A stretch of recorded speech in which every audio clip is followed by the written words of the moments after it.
भारतीय नौसेना ने अरब सागर में लगभग 40 घंटे चले बचाव अभियान में 35 समुद्री लुटेरों को आत्मसमर्पण के लिए मजबूर कर दिया। सोमाली के समुद्र डाकुओं के खिलाफ 40 घंटे भारतीय नौसेना के ऑपरेशन के बाद एक बड़ी सफलता हाथ लगी है। 3 महीने पहले डाकुओं द्वारा हाईजैक किए गए मालवाहक जहाज को सुरक्षित बचा लिया गया। इसके बाद इसके अलावा पूर्व मर्चेंट शिप रुएन के चालक दल के 17 सदस्यों को भी सुरक्षित निकाला गया है।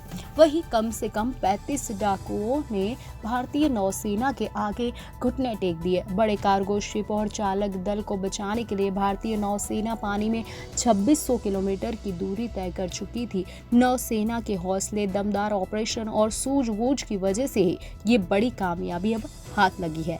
नौसेना ने रविवार को यानी आज बताया कि उसने क्षेत्र से गुजरने वाले जहाजों को अपहरण करने के सोमाली समुद्री लुटेरों के मंसूबों पर पानी फेरने के लिए अरब सागर में INS कोलकाता को तैनात किया था। नौसेना ने कहा, पूर्व मर्चेंट शिप रुएन को 15 मार्च को INS कोलकाता ने रोका। रुएन का दिसंबर 2023 में अपहरण किया गया था और यह सोमाली समुद्री डाकुओं के नियंत्रण में था।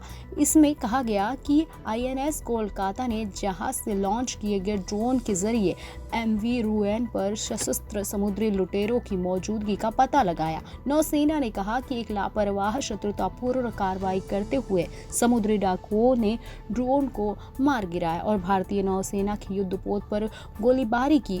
INS कोलकाता ने जहाज के स्टीयरिंग सिस्टम और नेविगेशनल सहायता को निष्क्रिय कर दिया, जिससे समुद्री डाकू जहाज रोकने के लिए मजबूर हो गए। नौसेना के एक अधिकारी ने बताया कि भारत की मुख्य भूमि से 1400 समुद्री मील यानी 2600 किलोमीटर दूर जारी समुद्री डकैती रोधी अभियान में भारतीय नौसेना के प्रयासों को क्षेत्र में INS सुभद्रा की तैनाती और C-17 विमान द्वारा समुद्री कमांडो यानी प्रहार को एयर ड्रॉप करके बढ़ाया गया था। साथ ही उन्होंने कहा कि समुद्री डाकू जहाज को हेल RPA और P-8I समुद्री टोही विमान द्वारा निगरानी में रखा गया था। भारतीय नौसेना की तरफ से 40 घंटे से अधिक समय तक के निरंतर दबाव और सुविचारित कार्रवाई के कारण सभी 35 सोमाली समुद्री लुटेरों ने 16 मार्च को आत्मसमर्पण कर दिया, जबकि MV रुएन के सभी 17 मूल चालक दल के सदस्यों को बिना किसी चोट के